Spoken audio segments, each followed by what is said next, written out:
नमस्कार, मैं खुशबू कुमारी। आप देख रहे हैं वेब इंडिया न्यूज। यहाँ दी जाती है तमाम सटीक और सही खबरें सबसे पहले आप तक। इस समय की सबसे बड़ी खबर बिहार राज्य के पश्चिम चंपारण जिले की रामनगर क्षेत्र से आ रही है। नमस्कार, मैं मुजीब और आप देख रहे हैं वेब इंडिया न्यूज़। अभी हम रामनगर नगर परिषद के बिलासपुर में हैं और एक ऐसे एक्टिव मेंबर से मिलने की कोशिश कर रहे हैं जिनकी सोच है कि रामनगर नगर परिषद के रुकन नहीं है, मेंबर नहीं है, लेकिन सोच इतनी अच्छी है कि रामनगर को सुंदर कैसे बनाया जाए, रामनगर को स्वच्छ कैसे बनाया जाए और रामनगर को आइडियल कैसे बनाया जाए। इसके लिए इन्होंने बहुत सारे प्रयास किए। उसमें से एक इनके द्वारा जब एप्लीकेशन दिया गया, रिक्वेस्ट किया गया, तो ईओ ने कार्रवाई की और वहाँ पे जो इनकरेजमेंट था उसको हटाया गया। लेकिन फिर किसी कारणों से, हो सकता है कि पॉलिटिकली या किसी और वजह से, फिर दोबारा वो रिवर्स हो गया और वो जो जाम की समस्या थी जिससे जनता जूझ रही है वो फिर दोबारा हो गया। फिर इनसे बात करते हैं। सर, अब इसके लिए क्या प्लान है, क्या कुछ किया जा सकता है? सर, आपका शुभ नाम? कर रहा है। मैं एक पॉलिटिकल वर्कर हूँ। मैं भारतीय जनता पार्टी का प्रदेश कार्यसमिति सदस्य हूँ, क्योंकि शुरू से एक कार्यकर्ता के रूप में काम करने की आदत है और ये मेरा अपना घर है रामनगर नगर परिषद के अंदर।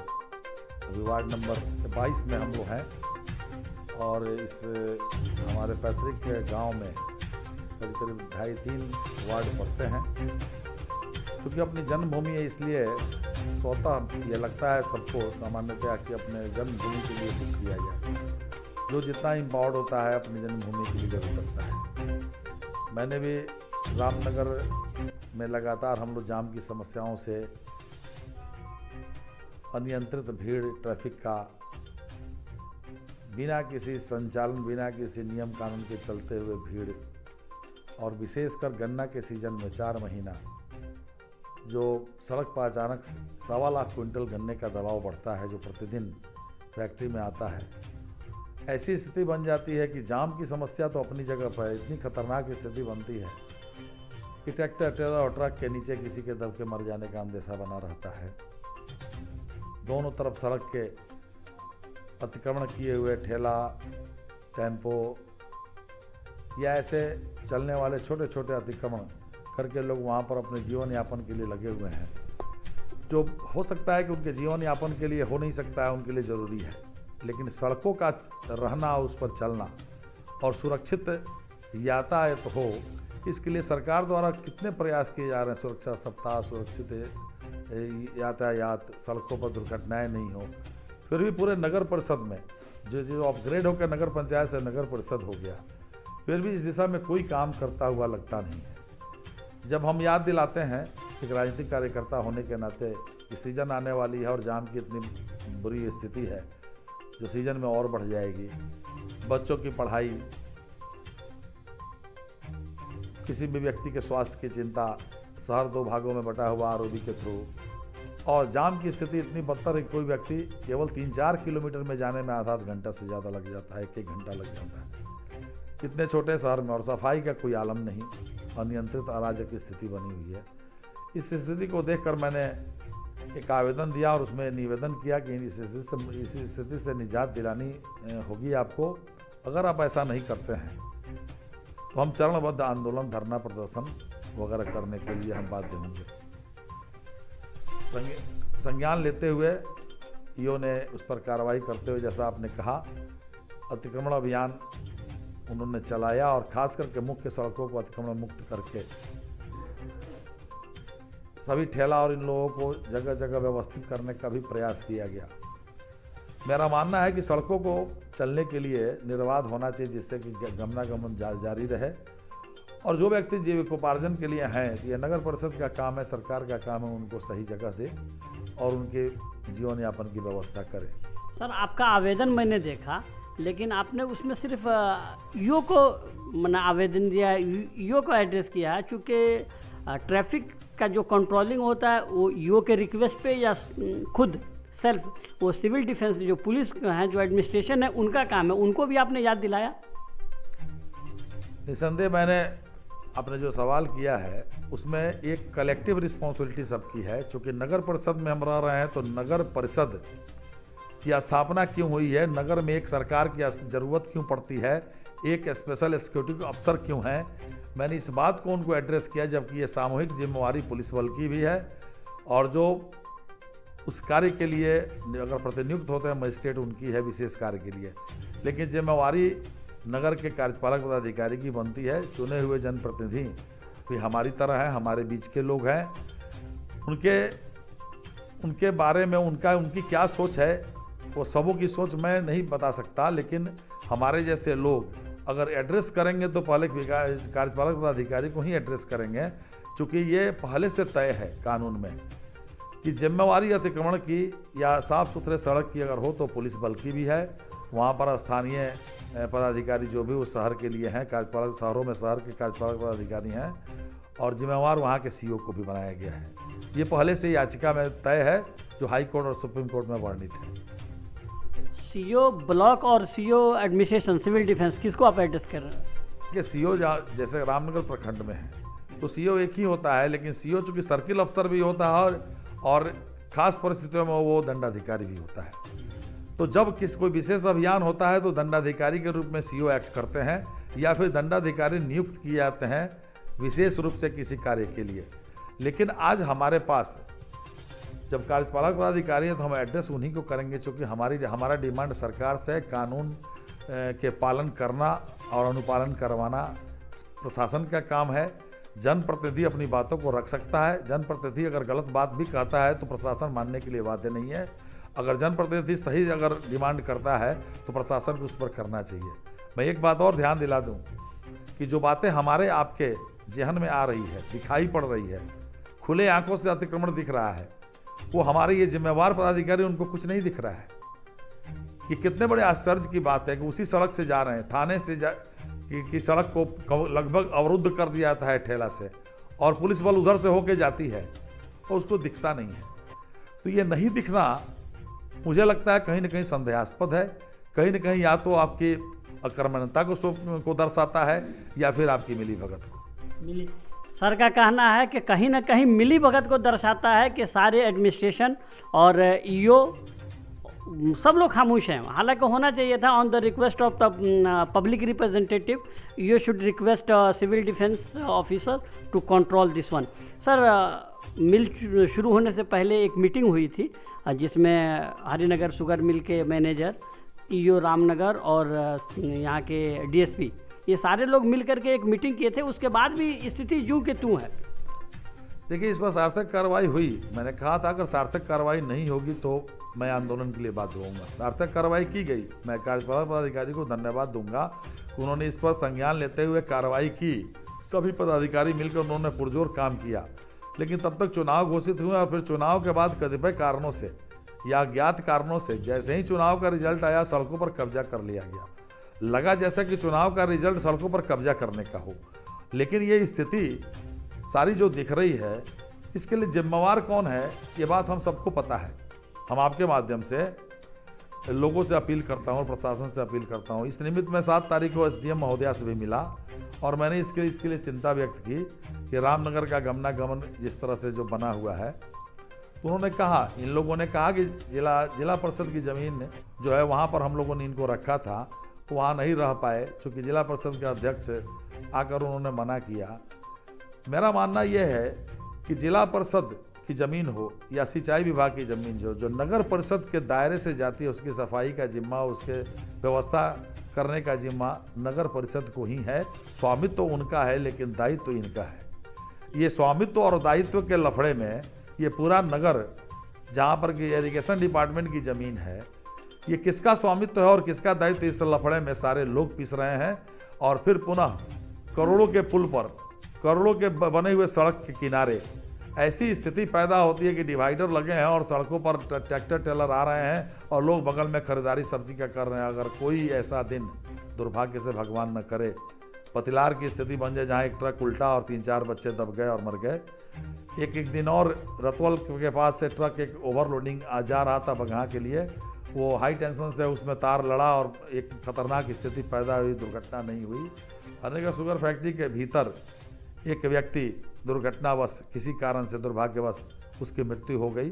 ये सारी स्थितियाँ ऐसे भी सामान्य परिस्थितियों में हो सकती है, लेकिन जबकि स्थिति इतनी भयावह है कि ट्रैक्टर ट्रेलर पर या ट्रक पर ओवरलोड या गन्ना आ रहा है और सड़क के दोनों किनारों पर सब्जी मार्केट लगे हुए हैं, टेम्पू लगे हुए हैं, बस लगे हुए हैं, लोग का आना जाना है। इन स्थिति से हम नाक नहीं बंद कर सकते हैं कि दुर्घटना जब भी होगी तो बड़ी भयावह होगी और विधि व्यवस्था का प्रश्न उठेगा। ये एक बात मैं जरूर कहना चाहूँगा कि दुष्यंत कुमार की एक गजल है कि बारिश की संभावना सर पर है और नदी किनारे घर बने हैं। हमारे सामने दुर्घटना सामने दिख रही, कभी भी हो सकती है, और सड़क के दोनों किनारों पर सब्जी मार्केट ठेला आमंत्रित करे किसी दुर्घटना को। ईश्वर न करे ऐसी स्थिति आई तो जिसका लॉस हो जाएगा उसको तो लौटा नहीं सकेंगे, एक विधि व्यवस्था का भी प्रश्न उठेगा। मेरी पुरजोर अपील होगी, मैंने एक फिर पुनः पत्र दिया है ईओ साहब को कि शहर के बीच से जाने वाली दोनों कैनाल और बस स्टैंड, टैक्सी स्टैंड, चौक चौराहे, पुल वगैरह को साफ किया जाए, मुख्य सड़कों से अतिक्रमण हटाया जाए और इनके सौंदर्यीकरण के लिए फिर आगे काम किया जाए। मुख्य सड़कों से अतिक्रमण को, इनक्रोचमेंट को हटाया जाए, ये बहुत सराहनीय कदम है। आशा है कि यो इस पे कार्रवाई करेंगे और इसके लिए कोशिश करेंगे। सर, ओवरलोडिंग की बात है तो इसमें मिल भी जिम्मेदार है। मिल के जो ट्रक आते हैं वो इतने ओवरलोडेड होते हैं कि हमेशा ये डर लगा रहता है, पास से गुजरने में भी डर लगता है। कभी आपने मिल मैनेजर को एड्रेस किया? देखिए, जिम्मेवारी किसकी है, हम समझते हैं हम अदालत न बने। जिम्मेवारी किसकी है तय करना प्रशासन का काम है और रोकना भी उनका काम है। हमारी नज़रों में जिम्मेवारी बनती है, हम किसान हैं, चालान की कमी कारण हो सकता है ओवरलोड करेंगे, लेकिन हाँ, हमारे पर नियंत्रण करना प्रशासन का काम है और इस बात का नियंत्रण होना चाहिए। शुगर फैक्ट्री के लोग अगर हैं तो वो उन्होंने फिक्स कर रखी है कि एक ट्रेलर पर कितना आना है, लेकिन जो सेंटर से आते हुए ट्रैक्टर ट्रेलर या ट्रक पर जो ओवरलोड आता है उसकी निगरानी करने का काम प्रशासन का ज़्यादा है, क्योंकि आदमी स्वार्थ में कुछ भी कर सकता है, लेकिन कानून पर चलने का काम, उसका अनुपालन करना सरकार का काम है और जो एजेंसियां हमारे बीच में काम करें उनकी जिम्मेवारी है, जो आंख मूंद कर बैठे हैं। आपने शुरू में ही एक बात बहुत कही है कि नगर परिषद होने के बाद इसके नगर के उनके सड़कों का मेरा मूल मकसद है कि नगर परिषद केवल नाम रखने से नहीं होगा, ये काम दिखना चाहिए। नगर परिषद नाम रखने से नहीं, काम से होना चाहिए। सर, आखिर में एक और सवाल है कि एयर क्वालिटी इंडेक्स जो है अभी सीज़न में रामनगर का बहुत ख़राब हो जाता है और इसकी जिम्मेदारी डायरेक्टली मिल की होती है, उसका प्रोसेस क्या है, इस पर आपने कभी काम किया? मैं शुरू से युवा मोर्चा में था, तभी से मैं चिमनी से निकलने वाले धुएं के साथ छाई जो निकलती है उस पर मैं आवाज़ उठाता रहा और बहुत हद तक इन्होंने कोशिश भी की है कि उसको रोका जाए, लेकिन मैं ये नहीं कह सकता कि ये पूर्णतः रुक गया है।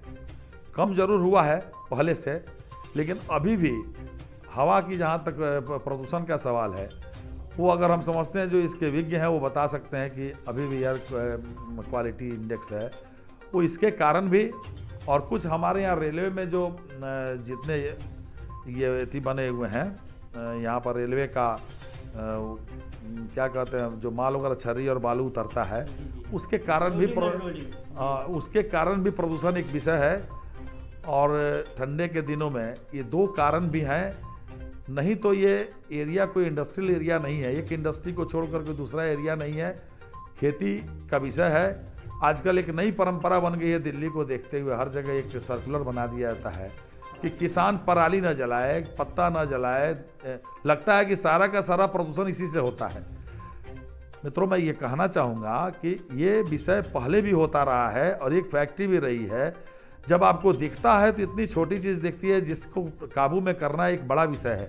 जहाँ पर 80% 70% किसान रहते हों, वहाँ उनको पराली जलाने पर उन पर केस हो, उनको उनके पत्ता गन्ने का जलाने पर केस हो, और एक तरफ फैक्ट्री हो और ये जो रेक पॉइंट है उसके कारण जो प्रदूषण उस पर कोई नज़र नहीं जाता हो। तो मैं यही समझूंगा कि आपने अपनी आंखों को बंद करके दूसरे आंख को एक आंख से देखना आपने शुरू कर दिया। आप अपनी आंखों, एडमिनिस्ट्रेशन अपनी एक आंख बंद करके दूसरी आंख से देख रहा है कि छोटे छोटे जो मछलियाँ, छोटी छोटी मछलियों को पकड़ा जा रहा है और बड़ी मछली जैसे शुगर मिल और रैक पॉइंट की वजह से जो प्रदूषण हो रहा है उस पर काम नहीं किया जा रहा है, उस पर कार्रवाई नहीं की जा रही है, उस पर एक्शन नहीं लिया जा रहा है। एडमिनिस्ट्रेशन जो है वो खामोश बैठा है, जो निंदनीय है। एडमिनिस्ट्रेशन को एक्टिव होना चाहिए और लोगों की फिक्र करनी चाहिए और लोगों की सेहत के लिए, उनके हेल्थ के लिए काम करना चाहिए। सर, आखिर में आप कुछ संदेश देना चाहेंगे किसानों को? मैं सबों को कहना चाहूँगा, मैं भी एक किसान हूँ, उसके साथ ही मैं एक पॉलिटिकल, मैं अपने को सोशल वर्कर मानता हूँ। शुगर फैक्ट्री ने इस पर काम किया है, इसमें कोई दो राय नहीं है, लेकिन अभी और काम करने की ज़रूरत है। ये कम्प्लीटली आप इस पर विजय नहीं पा पाए हैं। मेरी अपील होगी कि इसको आप जितना कम कर सकें करें, और प्रशासन और रेलवे प्रशासन, इन लोगों से भी ध्यान दिलाना होगा। जब यहाँ जीएम आए थे तो मैंने इस पर ध्यान दिलाया था, तो उन्होंने निर्देश दिया था कि पेड़ पौधे लगाए जाएं, लाइट लगाए जाए और पानी का छिड़काव हो। क्योंकि ये तो ठंडे का मौसम है, जब ऊपर से कुहासा छा जाता है तो एयर क्वालिटी है वो थोड़ी बिगड़ती भी है, डस्ट ऊपर नहीं जा पाते हैं। तो मैं समझता हूँ कि दोनों पर काम करना ज़रूरी है। और किसान में जितना आप समझाते हैं, किसी को हम डरा कर नहीं हम सुधार करा सकते हैं, किसी को समझा कर सुधार करा सकते हैं। किसान भी धीरे धीरे समझेगा। किसान को भी आज उतना जलाने की ज़रूरत नहीं है, क्योंकि मजदूर नहीं मिलने से हार्वेस्टर से कटिंग हो रही है, तो खेतों में पुआल रहने के बाद अगली जुताई करने का उसके पास कोई दूसरा चारा नहीं है कि वो जलाए। तो नहीं जलाए तो कैसे करे? जो और मशीन है उसको सब्सिडी देने की बात है, वो अभी बहुत ज़्यादा यहाँ पर हो नहीं पा रहा है, और किसान भी उतने सक्षम नहीं कि उसको खरीद कर उतना डीजल लगा कर उसको एक तो डिकम्पोज कर सकें। ये सारी चीज़ें अपनी जगह पर दिक्कत है। वायु प्रदूषण का विषय है, यह ताज्जुब की बात है कि वायु प्रदूषण और जल प्रदूषण और ध्वनि प्रदूषण, ये सारे प्रदूषण पर नियम बने हैं, लेकिन लागू कहाँ होते हैं? जब आपको लाउड स्पीकर लगाना होगा तो वहाँ डेसिबल याद होता है, और किसी फैक्ट्री से निकलने वाले एग्जॉस्ट का डेसिबल आपको ज्ञात नहीं होता है। शोर मचाते और भी बहुत सारे सड़कों पर लाउड स्पीकर की तरह लगा के गाना बजाते हुए लोग ज़्यादा डेसिबल पर जाते हैं, वहाँ ध्यान नहीं है। मेरे कहने का मतलब सिर्फ है कि प्रशासन सिर्फ खानापूरी कर रही है, जितना ध्यान देना चाहिए। एक मास्क के लिए आपको जुर्माना किया जाता है, एक हेलमेट के लिए जुर्माना किया जाता है, ताकि आप सुधरें। आपकी सुरक्षा का विषय है, और ये कब सुधरेंगे? जो आंखों से देखकर इन सब गलतियों को कर रहे हैं, जो उनकी जिम्मेवारी है। हम छोटी सी गलती करते हैं तो एडमिशन बड़ा टाइट हो जाता है, लेकिन एडमिनिस्ट्रेशन की कोताही की वजह से जो बड़ी बड़ी गलतियां हो जाती हैं, बड़े बड़े डिज़ास्टर हो जाते हैं, उस पर उनका ध्यान कब होगा, कब वो जागरूक होंगे, ये देखना बाकी है। आपने हमें समय दिया, थैंक यू वेरी मच। मैं मुजीब, कैमरा पर्सन कलीम के साथ, वेब इंडिया न्यूज़, रामनगर।